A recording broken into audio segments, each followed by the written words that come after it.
here with Sugar Hill Art Studio, and we're on Studio Chaos Alert, right? We're cleaning up, we're organizing, and one of my biggest things was paper mess, okay? Just jelly prints and underpaper and painted papers, vintage finds, all the things. Now I have more, but those are kind of sectioned off, and we're going to talk about categorizing and doing your dividing your supplies up into sections. But today I want to talk to you about organizing the papers and how I did it. So basically I have these three 12 by 12 bins that I just grabbed from the big box hobby store, and they were all full. All of them were full of all kinds of random papers. Okay, there was no rhyme or reason to it. And then I have this box that was full of papers I would throw. And wait for it. I have over here this that collects my bits and my pieces, right? My bits box, so to speak. Well, we're going to talk a bit more about organizing that bits box today. Well, not just the bits box, but organizing all the papers. Now I'm going to throw in a little clip here of where we started. You're going to see, and you might be joining me here on YouTube from my reel, if you caught it, on just the organization. It's going to give you a good look into things that I did, but I want to walk you through the final. So what I did is I have this giant 4x4 table here that I work on all the time, and I dumped all the papers on here. Everything. So all three of these, the stacks I had on my drying rack, everything that was piled in this box that was about up to here, everything, right? Dumped it all, grabbed a trash can. I know I say never throw anything away, but I eventually got to kind of get rid of some of the small pieces. And I just started, and it was the best feeling ever, okay? Now, let me show you what I ended up with in the end. So for starters, I had a lot of ribbon, twine, some sticky tapes, cupcake liners, lace, hemp, straws, see all the good things. I had all of these things, and so I just grabbed a cup and I put it all in there. I will set this aside. I will work on, putting that in the right spot soon. Okay, and then I also found a lot of little bits. And I kind of have them here. I did find a tag too. But I found all these little like beads and buttons and little pieces, and one of my favorite, the sari ribbon where they're hemmed together, right? So I had all of that, and I set those aside, and I will put those in the correct spot. This box was probably the biggest mess, because as I'm working, I will throw things in here. And we're gonna go through that. So what I did is I started by having piles. So I had a pile, in this little Ziploc bag that was just in here, is all of my watercolor paper, like extra watercolor paper. Some of it is student grade, some is, there is some cardstock mixed media paper in here as well. Cards, like actual watercolor cards, see the crease in that. I think there's even some pieces of Fabiano and Arches, really good watercolor paper.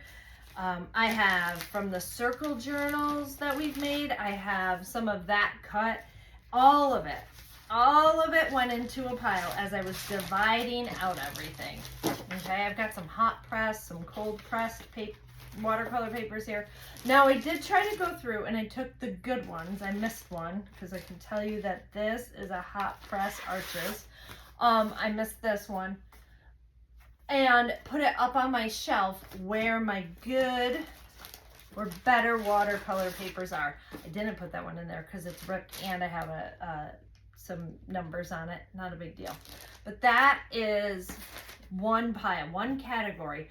All of my watercolor paper, because you know I will turn those into tags. I will turn them into pieces for the journals.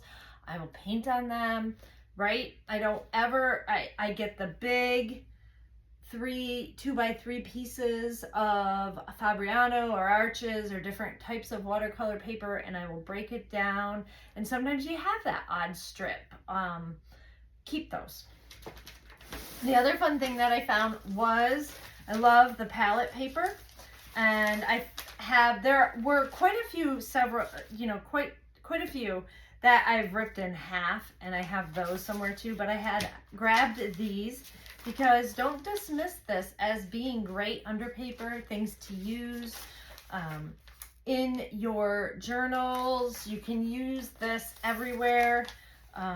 You can peel some of it off and use as transparent. There's the thicker ones. I don't want to quite get into that one, but there are some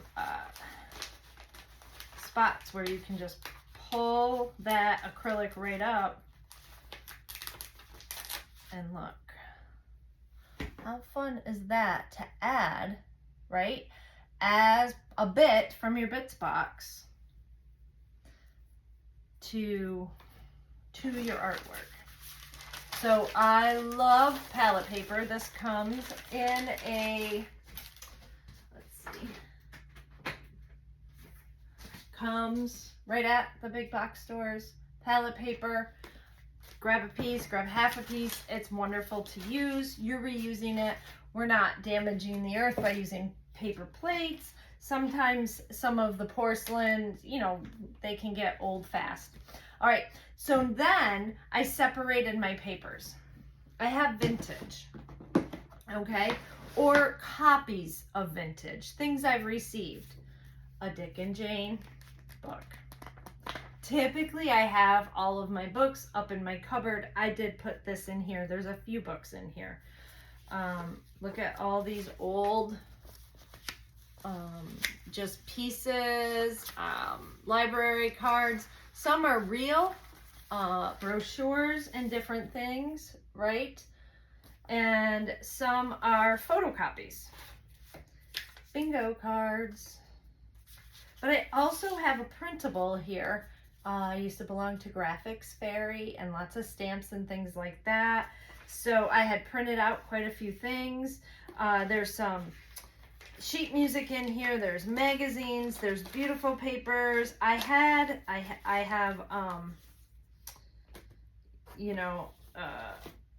envelopes from people with little drawings. I keep those because those are great. I've got blueprints and instructions and all kinds of things. I also, if I could find them.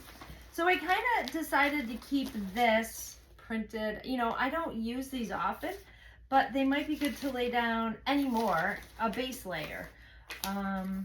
I could do some coffee staining again. Like this is a photocopy of a logbook that I coffee stained. This is a piece from our homeschooling that I, did the coffee staining. I do have some teeny tiny little like stamp things in here. Some photocopies of things that I liked. I thought I had, maybe not though. Maybe I put those somewhere else. There are some scrapbook papers in here. I'm not a big scrapbook paper person anymore, but I definitely will use them. So all of that is here. It's not necessarily divided out, but I know that if I'm looking for something particular, right, I can just grab it. And I love the Dick and Jane book. I do, like I said, there are a few more. See, A Happy Morning. There are a few more lovely little books, and they're great for words, all kinds of things in your mixed media. So I kind of kept that. That was one. Then my next box that I have in front of me is kind of gosh, papers that I pre-gessoed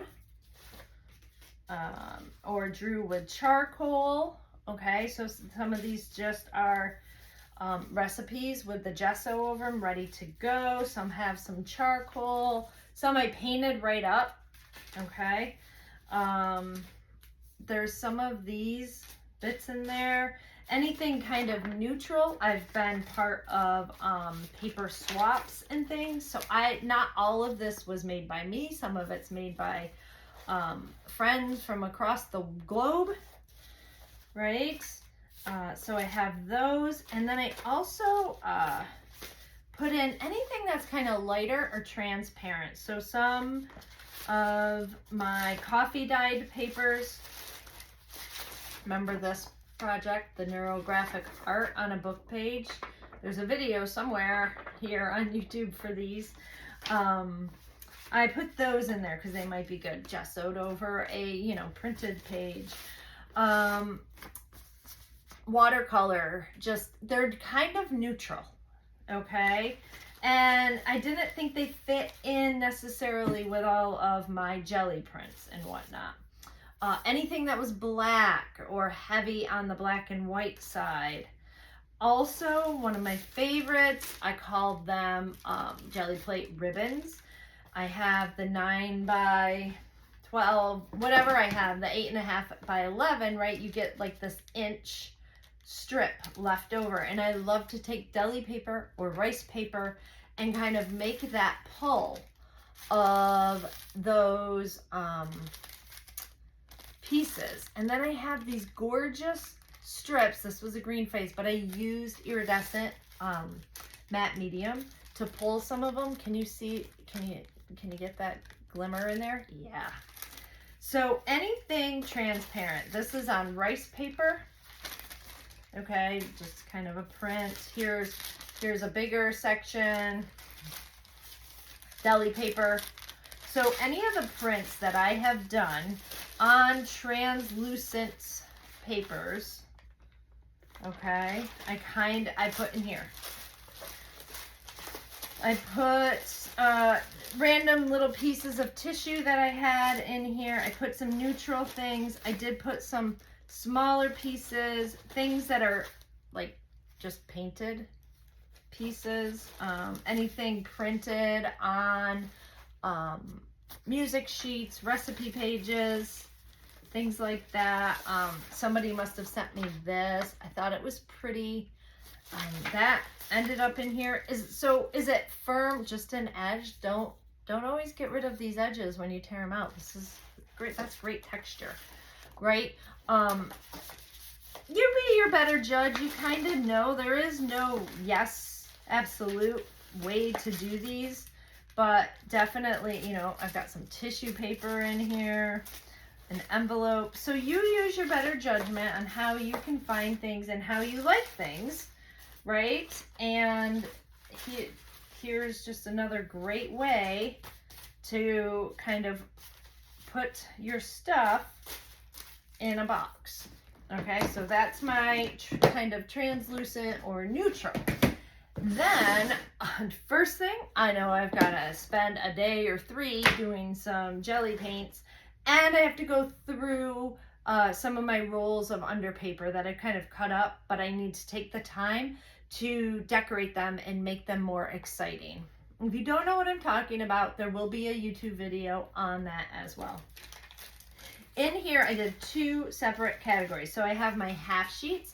When you do paper trade and different things like that, a lot of times it's the 8.5 by 4 kind of standard size, or the 8 by 4. And so I have a few of those in here. A lot of them, I've gotten into. I've punched holes, I've cut out. Some are just some leftover strips, me plain. I can paint over those. Here's some under paper that I haven't decorated or marked up yet. Here's another one of those half sheets of palette paper, right? Like I was showing you earlier. There's lots of those. This is just an extra under paper. So there's lots of things in there, just playing with watercolors. You know, I can't do anything specific with this, but I sure can make it into another fabulous piece. You know, just another scraps. A lot of these were sent to me, so they've got a lot of different texture and feel. So I did the half sheet, and then I also have the full sheets. Now these are not divided out by color or anything like that yet. That doesn't mean I won't do it. I knew I had more of the small sheets. Oh, that feels really light. Not so much anymore. Here we go. Here's more of the half sheets. You can see like just tons upon tons upon tons, right? So then I have my full sheets. Not divided by color yet. All I know is that's not very many at all. And I need to make some more. Then I will separate them out probably by color. When I do a new batch, I probably will go to my drawer system and have, you know, have things organized a little bit more. We'll see what I'm in the mood for. Sometimes it's old paintings that didn't work out that great end up in this pile too, or drawings. But I am really super low on my jelly papers, and just like, you know, this is just an old, but it works great in mixed media. So, you know, don't be afraid to keep it all.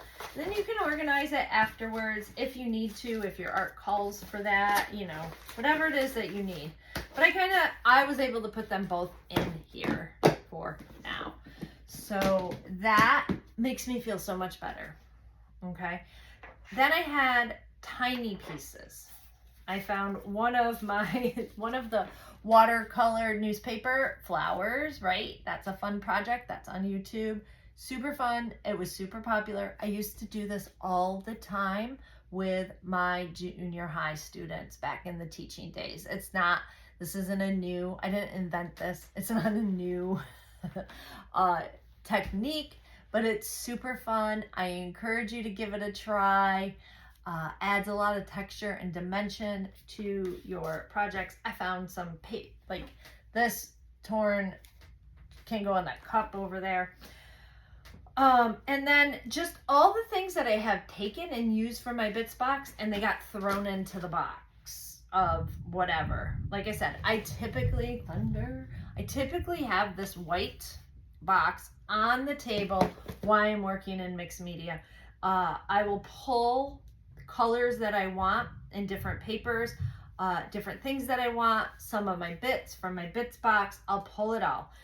Let me show you what I mean when I say bits box.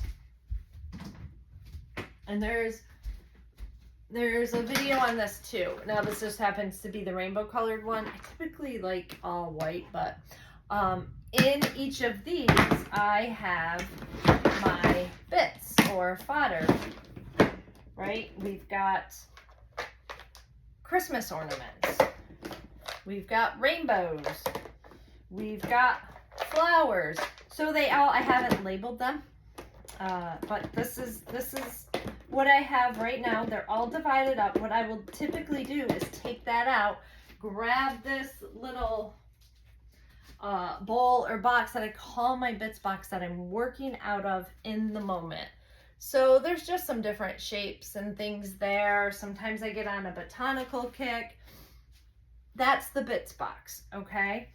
What I need to do, so I took all the small pieces, and I have some envelopes, and I have some like cards, and I have this paper. I have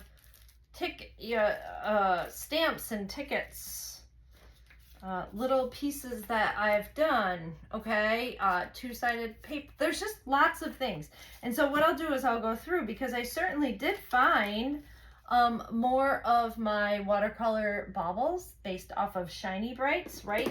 And I'm going to add those to the bin I already have working of those. And then I'm going to figure out what I'm going to do with all of those later. But I found a ton of my watercolor shiny bright inspiration ornaments that I love, love, love.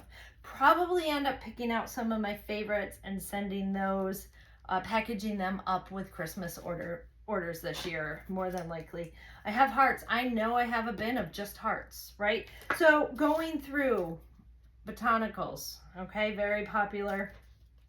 I even have shapes that I've cut out for dresses of painted paper, okay? I don't have a specific bin for those, but I can keep them in the small one, or the final countdown, the final bin. We're at 20 minutes, so we're doing okay. I wanted it to be a little bit quicker, but this piece of paint that I pulled off, we're gonna put that there. Okay, then in here are the bits. Okay, this technically is my bits.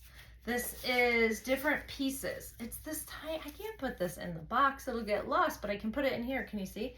It's a shimmer gold, very useful for things. I put, look at the little piece of cellophane in there. So all sizes, hearts punched out. Now, put that over or something. That's gonna be amazing, right? There's a stamped image on that. There are some papers, a smaller piece of that drawing, the leftover bits from my papers, okay? We've got some rainbows painted here that I haven't done anything with. A strip, there's lots of strips in here. More under paper leftovers. Hole punch, you know, punched out images. Leftovers in different tones. So eventually, depending on how you like to organize things, you could organize by color, and you could take all of your green papers from all the boxes and the smaller pieces and put those all in a green box if you wanted to, or a green drawer, right? I do have, so I have this twin of this in the, you know, the drawer. What is it? 1, 2, 3, 4, 5, 6, 7, 8 drawers, and it's all these colors. I bought that with the intention of having a green drawer, and I'm not there. I haven't decided. It's still in its original box. It hasn't been taken out. Just all the different pieces, right? And it's not just printed papers that I have in here. I kind of played with watercolors and shapes. I did this, you know, abstract figure activity, and we made dresses to go over that. Gosh, there are so many just different pieces in here. Like I said, not all from my desk either. This we did in Art Snacks or the Circle. And this was, you know, blending your colors, your neutrals to get a nice page. This is left over from the ATC masterboard lesson I've done. So there's plenty of things. This is from my sweet friend Jess. There's plenty. I've got lots of little pieces. I tried to put a lot of the little pieces at one end. I will probably go through, get another box, or section this off and try to keep the smaller pieces, or figure out something else. The top of the tags, if I cut those off, right, that's kind of could be a really cool piece in a lot of different ways, cut or left alone. So don't, you know, but I did throw away, obviously I didn't throw away this little strip, but, you know, I'm surprised I didn't throw that away, but it's got great color on it, so I kept it. I threw away the pieces in there, and there were a lot of them that were like this. Those are the pieces I said, okay, be done with. So that, my friends, is, you know, kind of tackling and organizing your things by category. So if you're a mixed media artist, you have a ton of papers. Organize those papers and bring some serenity to your mind. Also, you'll know where to find what you're looking for when you're looking for it. You know, I do, if you're starting a project, Whether that project is one painting, a series of 6 paintings, a month of journal prompts, a challenge, a flower challenge going on right now. Like, there's lots of things, right? Pull out kind of some of the things that you think you want to use in that, and limit yourself only to those things. To that, having less is more. Okay, it'll help you stay focused, and you won't go through supply fatigue, right? Being overwhelmed. Or, make the papers specifically for in the palette that you want. We're coming upon fall, we're coming upon the holidays. Hanukkah is a lot of the blues and silvers, Christmas is red and green. There's all kinds of different, and everybody kind of celebrates the holidays a little bit differently and in different tones, and you can very well set your own color palette with your papers, with your extras, with your bits, if you make some, newspaper flowers, if you make some little bits, you're setting your tone with your colors. And by organizing the things, it's easier to find. So if I'm like, I need a button, I need a wooden button or a wooden bead, or I know I have those owl beads somewhere, I know right where to go to get them. So that's kind of what I'm going through in my studio right now. This is,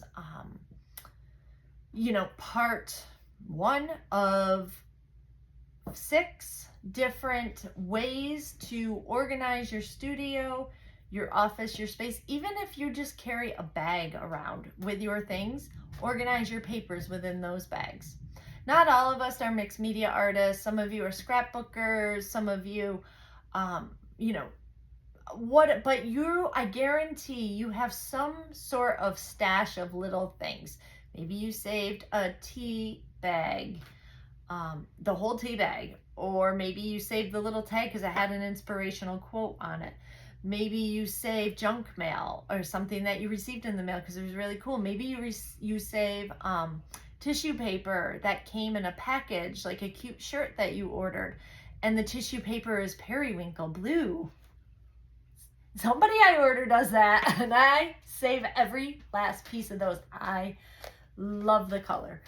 And so go with that, kind of enjoy organizing, and you'll